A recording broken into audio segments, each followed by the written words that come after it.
Hello everyone, welcome back to my channel. तो आज का टॉपिक है हमारा कर्मा।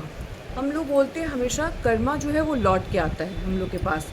तो कर्म को अगर डिवाइड किया जाए तो बहुत तरीक़ों से कर सकते हैं, लेकिन जहाँ तक मैंने ऑब्ज़र्व किया है तो कर्मा का जो फर्स्ट हुआ वो हो गया सिंचित कर्म या संचित कर्म भी उसे बोल सकते हैं।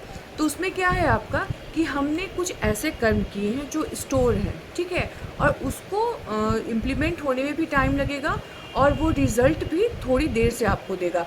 जैसे कोई पेड़ हम लोग लगाते हैं, आम का लगाए या किसी चीज़ का पेड़ लगाए, जो घनी छाया वाले पेड़ होते हैं, वो हम लोग को कम से कम तो 4-5 साल 6 साल तो देते ही हैं।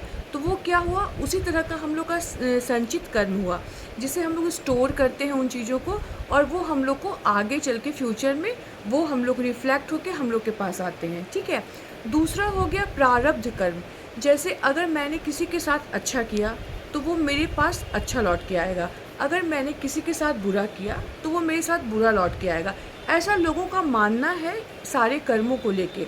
जैसे एक एग्ज़ाम्पल है कि लोग कहते हैं कि हिटलर ने बहुत निर्दोषों की हत्या की, बहुत नृशंस तरीके से हत्या की, मतलब बहुत बुरी तरह से लोगों को उन्होंने मारा, और लास्ट में क्या हुआ, उन्होंने खुद को गोली मार के अपने आप का वो काम तमाम किया। तो क्या उसकी एक गोली खुद को मार लेने से उसने जितने सारे पाप किए हैं वो सारे ख़त्म हो जाते हैं? ऐसा तो होता नहीं है। लेकिन कर्म को जब हम डिवाइड करते हैं इन रूपों में, तो पाते हैं कि जैसा हम देते हैं वो उसका रिफ्लेक्शन है। या आप बौद्ध धर्म की बात देखें या हिंदू धर्म की बात देखें या कहीं भी कुछ कुछ बुक्स अगर आप पढ़ेंगे अध्यात्म से जुड़ी हुई, तो आप पाएंगे कि कर्म जो होता है वो एक रिफ्लेक्शन है। जैसा आप एक्शन करते हैं वो आपके पास रिफ्लेक्ट होकर आपके पास आता है। तो उन्हीं में से एक थर्ड हो गया क्रियामान कर्म। इसमें क्या है कि मैंने अगर कुछ अच्छा किया है, ठीक है, या मैं किसी के साथ में बहुत अच्छे से बिहेव करती हूँ, बहुत अच्छे से बात करती हूँ, तो कुछ लोग उसको एक ब्लेसिंग्स के रूप में लेंगे। कुछ लोग बोलेंगे कि हाँ बहुत अच्छी है, कुछ लोग दुआ दे के जाएंगे, कुछ लोग आपको ताने दे के जाएंगे कि ये बनती है, ये ऐसी है नहीं, कोई अपने ओरिजिनल लाइफ में इतना अच्छा हो नहीं सकता है, ये दिखावा है, चाहे जो भी कुछ है, ठीक है। और कुछ लोग क्या करेंगे, मेरी सारी बातों को ध्यान से सुनेंगे और क्या करेंगे, उनको अपने आप में लेने की कोशिश करेंगे, इम्प्लीमेंट करेंगे। वो आपको कुछ भी नहीं बोलेंगे, ना तो आपको ताने मारेंगे, ना आपको क्या बोलते हैं ये क्या आपको ब्लेसिंग्स देंगे।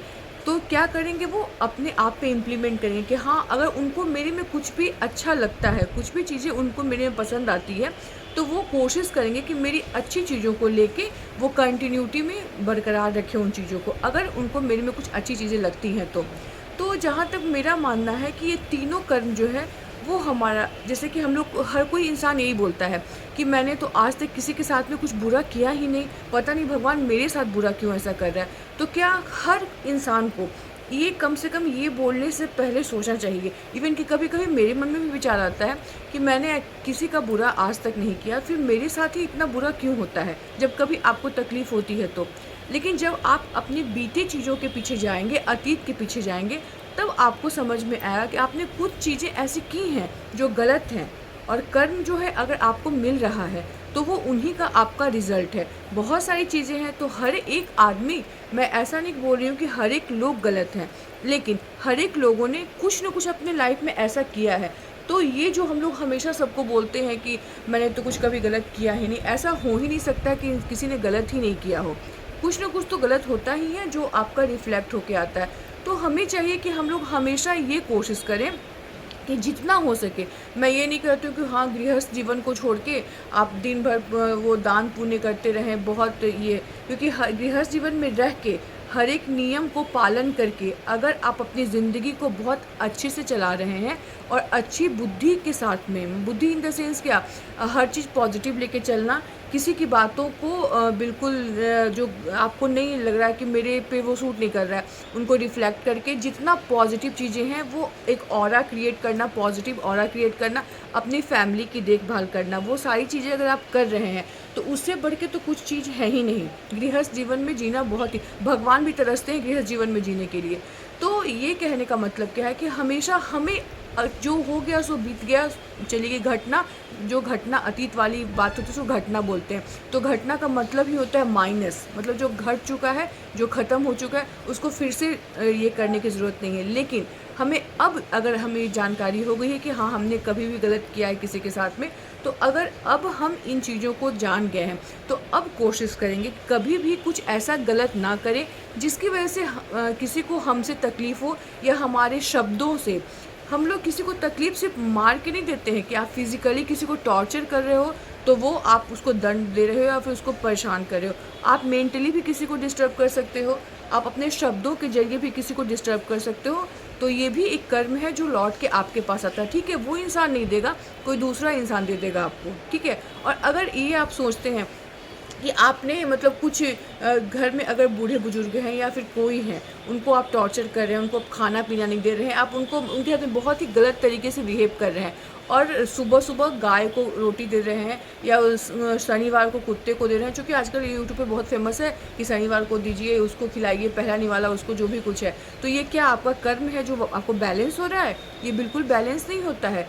कर्म आपको उन्हीं कंडीशनों को बैलेंस करने पे मिलता है। अगर आपने उन्हें तकलीफ़ पहुंचाई है किसी भी तरीके से, ठीक है, तो वो आपके पास वो गाय को रोटी खिलाने और कुत्ते को रोटी खिलाने से, कौवे को खिलाने से नहीं होगा कि हाँ अभी मैं कौवा जो है वो बेजुबान प्राणी है, उसको खिला दीजिए, उसको पिला दीजिए, और घर में आप बूढ़े बुजुर्ग का केयर बिल्कुल नहीं कर पा रहे हैं। तो ये नहीं है। आप हमेशा कोशिश कीजिए कि आपके शब्दों के ज़रिए, आपके आचरण के ज़रिए, या आपके किसी भी एक्टिविटी के ज़रिए किसी को कोई तकलीफ़ नहीं पहुँचे, क्योंकि जब ऊपर वाले की मार पड़ती है तो बहुत ही बुरी पड़ती है। तो हमेशा ईश्वर से इस चीज़ का थैंकफुल होना चाहिए हमेशा, कि भगवान आप मुझे, अगर कुछ मैंने अच्छा किया है, ठीक है, तो आप मुझे और सुबुद्धि दें कि मैं और भी कुछ अच्छा कर सकूं, और लोगों को के लिए एक प्रेरणा का स्रोत बन जाए कि लोग मेरी चीज़ों को अपनी लाइफ में इम्प्लीमेंट करें, मुझे ऑब्ज़र्व करें। ये ना कि हाँ कि ये बोल दी तो बोल के चली गई, कि और ये नहीं। लोग आपकी बहुत सारी चीज़ों को कॉपी भी करते हैं, इवन कि आपकी बहुत सारी चीज़ों को सीखते भी हैं, लेकिन वो बोलने से थोड़ा कतराते हैं कि इसको बोल देंगे तो फिर इसका वैल्यू थोड़ा बढ़ जाएगा, तो फिर ये चीज़ तो नहीं। अगर आपको कोई चीज़ अच्छी लगती हो, सब ईश्वर का ही दिया हुआ चीज़ है, तो आप उसकी तारीफ़ करें, ठीक है? ये नहीं कि उसने मेरी तारीफ़ नहीं की तो मैं उसकी तारीफ़ क्यों करने जाऊँगा, बिल्कुल नहीं। हमेशा अपनी तरफ से जो अपनी सोच है वो हमेशा अच्छी रखनी चाहिए इंसान को, ताकि मेरी किसी भी एक्टिविटी से किसी को कोई तकलीफ़ नहीं पहुँचे। इससे क्या होता है कि आदमी को सबसे ज़्यादा भगवान से डरना चाहिए, क्योंकि ईश्वर जो होता है उसके पास हर एक चीज़ का, आप किसी के सामने एक दिन, 2 दिन, 1 साल, 2 साल एक डबल फेस हो सकता है, या नकाब पहन के रह सकते हैं, लेकिन उससे बचना बहुत ही मुश्किल होता है। और कर्म जो होता है वो बिल्कुल लौट के आता है, जैसा कीजिएगा वो बिल्कुल बिल्कुल आपको मिलेगा। तो कोशिश कीजिए कि अपने जो है वो छवि अच्छी बनाएं, और हमेशा एक पॉजिटिव ऑरा क्रिएट करें, और पॉजिटिविटी ही फैलाते चलें, क्योंकि जो कर्म होते हैं वो हमेशा लौट के आपके पास ज़रूर आते हैं। तो आज के लिए इतना ही। अगर आपको मेरी वीडियो पसंद आती है तो प्लीज़ लाइक कीजिए, शेयर कीजिए और सब्सक्राइब कीजिए। Thank you.